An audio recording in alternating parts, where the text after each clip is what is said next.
Hi guys, welcome back to Jacob Reads. Today I'm going to be reading Rick Gordon's The Lightning Thief. Okay, let's get right into this. Part 2. Okay, look at ancient Greek and Roman stuff. I know, it sounds like torture. Most Yancey field trips were, but Mr. Bruner, our Latin teacher, was leading trip, so I had hopes. Mr. Bruner was a middle-aged guy in a motorized wheelchair. He had thinning hair and a scruffy beard and frayed tweed jacket. He'd always smelled like coffee. You wouldn't think he'd be cool, but he told stories and jokes and liked to play games in class. He also had this awesome collection of Roman armor and weapons. So he's the only teacher whose class didn't put me to sleep. I hoped the trip would be okay.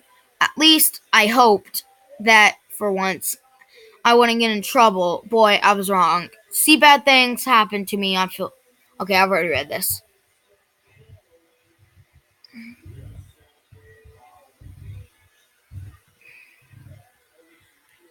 This trip, I was determined to be good. In the city, a freakily red kleptomaniac girl hitting my best friend Grover in the back of the head with chunks of peanut butter and ketchup sandwich. Grover was an easy target. He was scrawny. He cried when he got frustrated. He must have held back several grades because he was the only sixth grader with acne and the start of a wispy beard on his chin. The top of that, he was crippled. He had a note excusing him from PE for the rest of his life because he had some kind of muscular disease in his legs. He walked funny, like every step hurt him. But don't let that fool you. You should have seen him run when he was enchilada day in the cafeteria. Anyway, Nancy Boba Fett was throwing wads of sandwich that stuck in his curly brown hair, and she knew I couldn't do anything back to her because I was already on probation. The headmaster had threatened me with death by in-school suspension. If anything bad, embarrassing, or even mildly entertaining happened on this trip, I got to kill her. I mumbled. Grover tried to calm me down. It's okay, I like peanut butter. He dodged another piece of Nancy's lunch. That's it. I started to get up, but Grover pulled me back to my seat. You're already on probation, he reminded me. You know who'll get blamed if anything happens.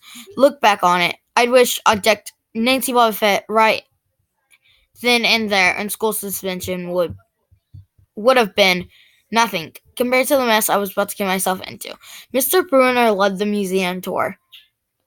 He rode up front in his wheelchair, guiding us through the big echoey galleries, past marble statues and glass cases, full of really old black and orange pottery.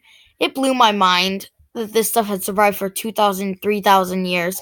He gathered us around a 13-foot tall stone column with a big sphinx on top. He started telling us how it was a grave marker and still for a girl about our age. He told us about his carvings on the side. I was trying to listen to what he had to say because it was kind of interesting, but everybody around me was talking. And every time I told them to shut up, the other teacher chaperone, Miss Dodds, would give me an evil eye. Miss Dodd was a little math teacher from Georgia who'd always wear a black leather jacket even though she was 50 years old. She looked mean enough to ride a Harley right into your locker. She had come to Nancy halfway throughout the year when our last math teacher had a nervous breakdown. From the first day, Miss Dodds loved Nancy Boba Fett and figured I was a double spawn. She would point her crooked finger at me and say, "Now, honey. Now, honey." Real sweet, and I knew I was going to get after-school detention for a month. One time after she made me erase answers out of old math workbooks until midnight.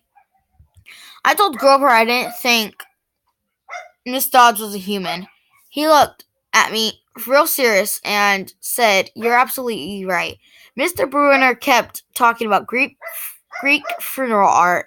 Finally, Nancy Bobbitt snickered something, and the naked guy on the stilly and turned around and said, "Will you shut up?" It came out louder than I meant it to. The whole group laughed. Mr. Bruner stopped his story. "Mr. Jackson," he said, "do you have a comment?" My face was totally red. I said, "No, sir." Mr. Bruner pointed at the pictures on the stilly. "Perhaps you'll tell us what this picture represents." I looked at the falling and felt flushed with relief because I actually recognized it. "That's Kronos eating his kids, right?" "Yes," Mr. Bruner said, obviously not satisfied. "And he did this because, well, I racked my brain to remember. Kronos was the king god, and God," Mr. Bruner asked, "Titan," I corrected myself. "And he didn't trust his kids, who were the gods. So, Kronos ate them, right? But his wife hid baby Zeus and gave Kronos a rock to eat. Instead, and later when Zeus grew up, he tricked his dad Kronos into barking up his brothers and sisters." "Ew," said one of the girls behind me. "And so there was a big fight between the gods and the Titans," I continued, "and the gods won." Some snickers from the group. Behind me, Nancy Bobblefett mumbled to a friend like, "We're going to use this in real life. Like it's gonna say on our job applications. Please explain why Kronos ate his kids." "And why?" Mr. Jackson said. Why, Mr. Jackson, Bruner said. "To frustrate Miss Bobblefett's excellent costume." "Does this matter in real life?" "Busted," Grover muttered. "Shut up," Nancy hissed, her face even brighter red than her hair. At least Yancy got packed, too. Mr. Bruner was the only one who'd ever caught her saying anything wrong. He had radar ears. I thought about his answer and shrugged. "I didn't know, sir."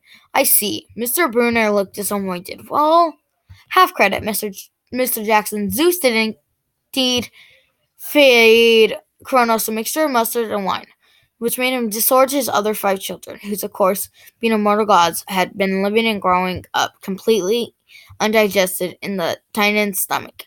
The god defeated their father, sliced him into pieces with his own scythe, and scattered his remains in Tartarus, the dark part of the underworld. On that happy note, it's time for lunch. Miss Dodds, would you leave us back outside?" The class drifted out. Okay, I'll read that later.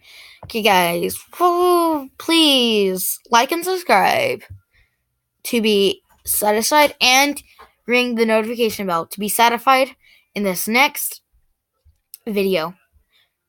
Bye!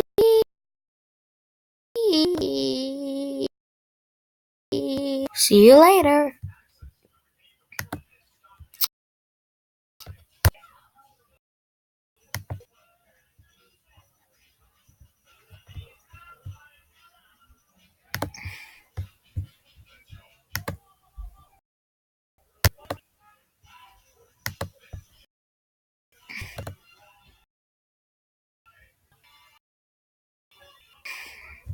Bye!